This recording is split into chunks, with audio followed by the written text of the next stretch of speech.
Good evening everyone, क्या हाल है सबके। आप सबका स्वागत है एक बार फिर से चैनल मैथ्स ग्रामर पर। पिछली क्लास में हमने सिंप्लीफिकेशन किया था, इस क्लास में फिर से एक बार सिंप्लीफिकेशन करेंगे। सवालों को थोड़ा सा मॉडरेट टू डिफ़िकल्ट लेवल तक लेके जाएंगे। ठीक है, मैं आप लोगों को चीज़ आराम से बता रहा हूँ, बिल्कुल समझने की उसको कोशिश करना कॉन्सेप्ट को, और उसके बाद फिर देखेंगे कि किस तरह से जल्दी भी किया जा सकता है सवाल। ठीक है, ध्यान से समझना भाई। 348 भाग 29 गुणा 15 प्लस 156 बराबर क्वेश्चन मार्क की पावर 3 प्लस 120। ये सवाल आपको आपकी स्क्रीन पे दिख रहा है, पहला सवाल। ठीक है, तो देखो कोई भी सवाल है वो बोर्ड मास का नियम लगेगा सिंप्लीफिकेशन का जब हम हल करेंगे।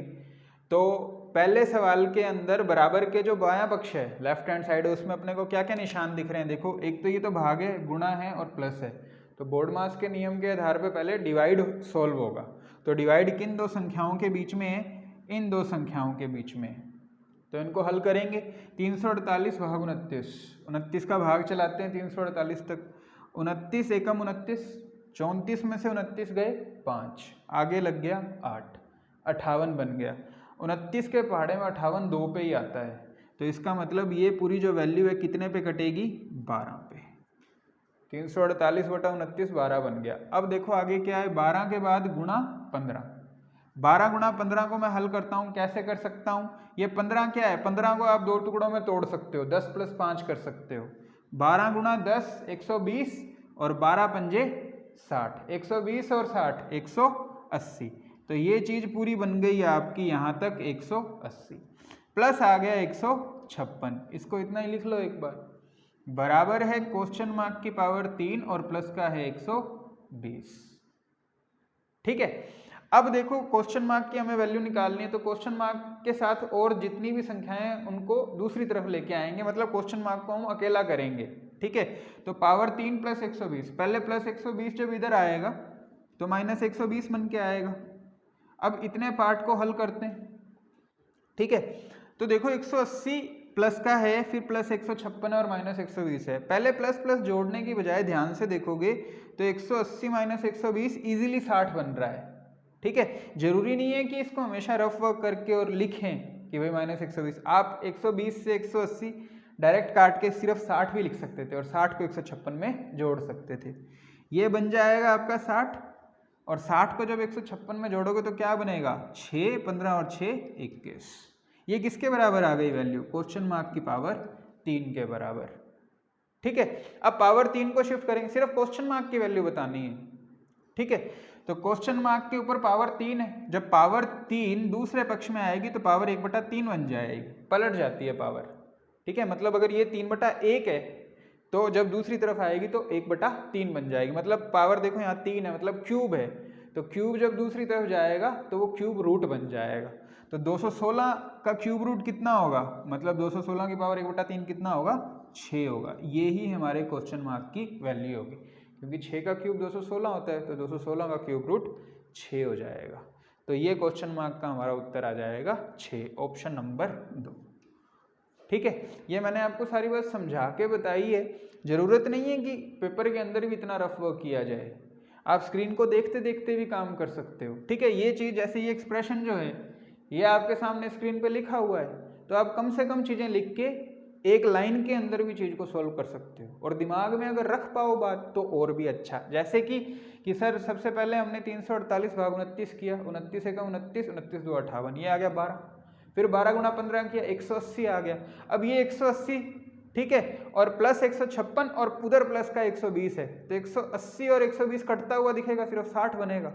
156 और 60 जोड़ सकते हो आप, ठीक है ना, 6 और 0 6, 15 और जो 60 रह गया, मतलब 6 रह गया, वो 21, 216। 216 का मान क्वेश्चन मार्क की पावर 3 के बराबर है, तो जब पावर 3 दूसरी तरफ आएगी तो क्यूब रूट 216 पे लगेगा, मतलब पावर 1/3 216 पे लगेगी, जिसका उत्तर 6 आ जाएगा। जितनी चीज़ अपनों ने लिख के की है वो मन में सोच के भी आप कर सकते हो, या कम लिख के कर सकते हो।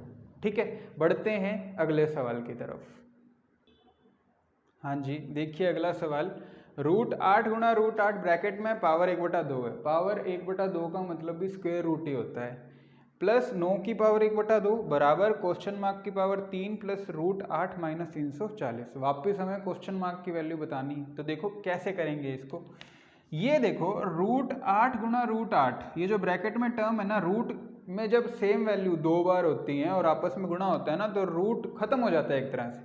ये एक तरह से मतलब ये है कि √8 और 8 ये दोनों एक ही रूट में है, तो 8 गुणा 8 64 बन गया, और 64 का रूट 8 ही बन जाएगा। कुछ इस तरह से कहानी बनती है, ठीक है, सिर्फ ब्रैकेट के अंदर।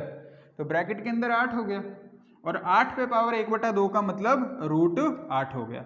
तो ये वाली जो पूरी जो बात है वो √8 बन गई, प्लस 9 पे पावर 1/2 मतलब ये क्या है, 9 का अंडर रूट, स्क्वायर रूट, इस तरह से। तो इसकी वैल्यू तो 3 आएगी, डायरेक्ट 3 लिख ही देता हूँ, ठीक है, बराबर क्वेश्चन मार्क की पावर 3 प्लस √8 माइनस 340। अब देखो बराबर के दोनों पक्षों में √8 और √8 है, यहाँ कोई साइन नहीं है तो ये भी प्लस का ही है, तो इस √8 से √8 काट दो। इसको जब इधर भी लेके आओगे तब भी तो माइनस का √8 आएगा, तो प्लस का √8 और माइनस का √8 भी कैंसिल हो जाएगा, पहले ही कैंसिल कर दो इसको, ठीक है। क्वेश्चन मार्क की पावर 3 के साथ माइनस का 340 है, इसको जब इधर लेके आओगे तो प्लस का 340 बनेगा। अब जब इसको हल करोगे तो कितना आएगा, 340 और 3 343, किसके बराबर, क्वेश्चन मार्क की पावर 3 के बराबर, ठीक है। अब पावर 3 है, वापस वही पिछले सवाल वाली बात, पावर 3 है, जब इधर आएगी तो पावर 1/3, 7 का क्यूब 343 होता है, तो 343 का क्यूब √7 हो जाएगा, तो क्वेश्चन मार्क की वैल्यू 7 आ जाएगी, ऑप्शन नंबर 1 हो जाएगा। बढ़ते हैं अगले सवाल की तरफ। हाँ जी, अगला सवाल है 720 का 68% प्लस 390 का 41% बराबर में देखो क्वेश्चन मार्क लिखा हुआ है। किस तरह से सवाल करेंगे समझना। सबसे पहले देखो बोर्ड मास के नियम के आधार पे अपने का को सोल्व करेंगे।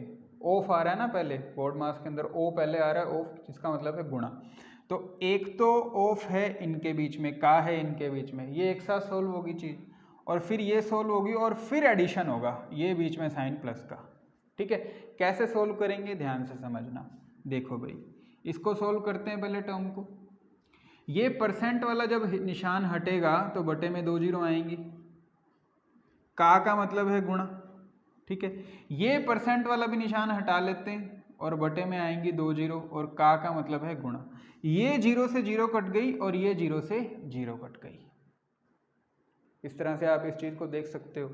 इस टर्म के अंदर भी बटे में 10 है और इस टर्म के अंदर में भी बटे में 10 है, तो ये जो 10 है इस 10 को आप कॉमन नहीं ले सकते, 1/10 बना लो,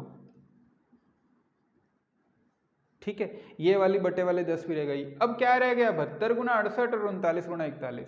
अब देखो भाई ये गुणा किस तरह से हमें करना है, 72 गुना 68, आप देखेंगे कि ये दो संख्याएं और इनके बीच का अंतर 4 है, तो ये गुणा कैसे होता है, 72 और 68 के बीच में कौन सी संख्या है, 70, 70 का स्क्वायर 4900, और दो संख्याओं के बीच अंतर क्या है 4, तो 4 का आधा 2, 2 का स्क्वायर 4 माइनस 4, ठीक है। ये जो मैंने चीज की है ये ट्रिक आपको किसी और क्लास में बताऊंगा किसी दिन। ए स्क्वायर माइनस बी स्क्वायर बराबर ए प्लस बी, ए माइनस बी होता है, उससे ये चीज आई है बन के, ठीक है। इसकी चर्चा किसी और दिन करेंगे। आगे देखते हैं 39 गुणा 41, बीच में अंतर कितना है दोनों संख्याओं के, 2 का, तो बीच की संख्या क्या है 40 है, 39 और 41 के बिल्कुल मध्य की जो संख्या है मिडिल नंबर है वो 40 है, तो 40 का स्क्वायर 1600, और माइनस बीच में अंतर 2 है तो 2 का आधा 1, 1 का स्क्वायर 1 माइनस हो जाएगा 1, ठीक है। अब इसको हल करते हैं, देखो 1/10 आ गया, ये गुणा, पहले ब्रैकेट वाली चीज कितनी बनेगी, 1600 और 4900 को जोड़ो पहले, तो 4900 और 1600 6500 बनेगा, इजीली बन जाएगा। 49 में 1 ले लो पहले, 50 पीछे रह गया 15, 50 और 15 65, तो 2 जीरो तो 6500, माइनस का 4 माइनस का 1 माइनस का 5, 6500 में से 5 गए 6495 नहीं होते, ठीक है। बटे में 10 है तो जीरो की वजह से पॉइंट कहाँ लगेगा, दाईं तरफ से एक अंक से पहले पॉइंट लग जाएगा, 649.5, ऑप्शन नंबर आपका 3 हो जाएगा सही उत्तर, ठीक है। उम्मीद है आप लोगों को ये बात समझ में आई होगी। करते हैं अगला सवाल। हाँ जी, देखिए अगला सवाल भिन्न पर आधारित है। 1 से 1/4 प्लस 1 से 1/6 माइनस 1 से 1/8 बराबर क्वेश्चन मार्क प्लस 1 से 1/12। ठीक है, तो पिछली क्लास में भी हमने एक सवाल ऐसा किया था, फिर से करते हैं इस तरह के सवाल को। देखिए, जो पूर्णांक है पहले उनको हल कर लेंगे, ठीक है ना। ये प्लस का 1 और ये माइनस का 1 कट जाएगा, ठीक है। अब देखो ध्यान से, जब देखोगे ये प्लस का 1 है और बराबर में भी तो प्लस का 1 है, इस प्लस 1 से प्लस 1 को भी काट दो, ठीक है। अब सिर्फ और सिर्फ भिन्न रह गई अपने पास, पूर्णांक जो है वो कट गए हैं पूरे पूरे। 1/4 प्लस 1/6 माइनस 1/8 बराबर में क्वेश्चन मार्क प्लस 1/12। तो लेफ्ट हैंड साइड में जो भिन्न है 3, उनको हल करते हैं पहले। 4 और 6 का लघुत्तम 12, 12 और 8 का लघुत्तम 24। एलसीएम मतलब अपने को जो हर हैं, जो डिनोमिनेटर है, उन सबको 24 देखना है, ठीक है। तो 4 को अगर 24 देख रहे हो, मतलब 4 के पहाड़े में 24 6 पे आता है, 6 गुणा 1 6। इस चीज को आप यूं भी देख सकते हो, 4 को अगर 24 देखोगे तो 1 को 6 देख सकते हो, ठीक है। प्लस 6 का पहाड़ा 24 तक 4, 4 एकम 4, माइनस, क्योंकि अब ये माइनस का है 1/8, 8 का भाग 24 में दिया 3, 3 गुणा 1 3 बराबर क्वेश्चन मार्क प्लस 1/12। इस तरह से इसको हल करते हैं। 6 और 4 10, 10 में से 3 गए 7, 7/24 बराबर क्वेश्चन मार्क प्लस 1/12। इस क्वेश्चन मार्क को अकेला करना है, प्लस का 1/12 7 है, जब इधर लाओगे तो माइनस का 1/12 बन जाएगा। अब 24 और 12 का लघुत्तम फिर से 24 ही होता है, मतलब इस 12 को अगर 24 देखोगे तो इस 1 को 2 देखना पड़ेगा। एक बात यही है, ठीक है ना, कि भाई 24 का अगर लघुत्तम भी लेते तो 12 दूआ 24, 2 एकम 2, ये 2 ही तो बनता। 1/12 को 2/24 पे तो लिख सकता हूँ। अब डिनोमिनेटर जो है हर है सेम कर लिए मैंने, तो बटे में 24 आएगा और 7 माइनस 2 5 हो जाएगा। तो यही आपका क्वेश्चन मार्क का उत्तर हो जाएगा भाई, 5/24। ऑप्शन नंबर 1 इस सवाल का उत्तर, अंतिम उत्तर 5/24। करते हैं अगला सवाल। हाँ जी, देखिए अगला सवाल, सवाल नंबर 5, मोस्ट इम्पोर्टेंट क्वेश्चन जो है आज की सवाल का। ध्यान से समझना, पूरी एक एक बात मैं आप लोगों को बता रहा हूँ किस तरह से। देखो यहाँ क्वेश्चन मार्क लिखा हुआ है, इस क्वेश्चन मार्क की वैल्यू हमें बतानी है, ठीक है। 4 गुणा 4 की पावर 3 भाग 512 भाग 8, ये ब्रैकेट में है। फिर पावर 4 गुणा 256 की पावर 4 बराबर 2 गुणा 2 ब्रैकेट में है, और उसकी जो घात है वो है क्वेश्चन मार्क प्लस 4। तो देखो कैसे कर सकते हैं इस सवाल को। ये बराबर के अंदर 2 गुणा 2 ब्रैकेट में है, इसका मतलब ये एक तरह से 4 की पावर क्वेश्चन मार्क प्लस 4 है। मतलब जो बेस है ना वो 4 है, राइट साइड में, राइट हैंड साइड में बेस 4 है और उस पर पावर है। तो जो लेफ्ट हैंड साइड में जितने भी टर्म लिखे हैं ना, उसको कोशिश आप कर सकते हो कि सबके जो बेस हैं उनको 4 बना लिया जाए, ठीक है। जरूरी नहीं है ऐसा, लेकिन अगर बना सक रहे हैं अपने तो बना भी सकते हैं, कोई दिक्कत वाली बात नहीं है, ठीक है। तो 4 गुणा 4 की पावर 3, तो देखो ये कैसे सोल्व होगा। 4 की पावर 2, ये क्या है, 4 गुणा 4, 4 की पावर 2 की पावर 3। तो ये फॉर्मूला आपका बनता है a की पावर m की पावर n, जिसका मान होता है a की पावर mn। जो घाते हैं उनका गुणा हो जाता है इस तरह से। तो ये क्या बन जाएगा भाई, 4 की पावर 2 की पावर 3, 4 की पावर 6, भाग में क्या है अब आगे 512/8। इस ब्रैकेट वाले टर्म को सोल्व करते हैं। देखो 512 जो है ना 8 की पावर 3 होता है, मतलब ऊपर जो है 3 बार 8 लिखा है और नीचे 1 बार 8, तो 1 से 8 कट जाएगा, आप यूँ काट सकते हो, और 8 गुणा 8 64 हो जाएगा। अब 64 पे पावर 4 है, इस वाले टर्म को मैं आपको सोल्व करके बता रहा हूँ कैसे 4 के रेफरेंस में अपने रिस्पेक्ट में लिख सकते हैं। 64 4 की पावर 3 होता है, 64 जो है वो 4 की पावर 3 और उस पर पावर 4 है, ठीक है। तो वापस वही a की पावर m की पावर n का फॉर्मूला बन गया। तो ये बन जाएगा 3 गुणा 4, 4 की पावर 12 इंटू 256 जो है 16 का स्क्वायर होता है, तो 4 की पावर 4 बनेगा।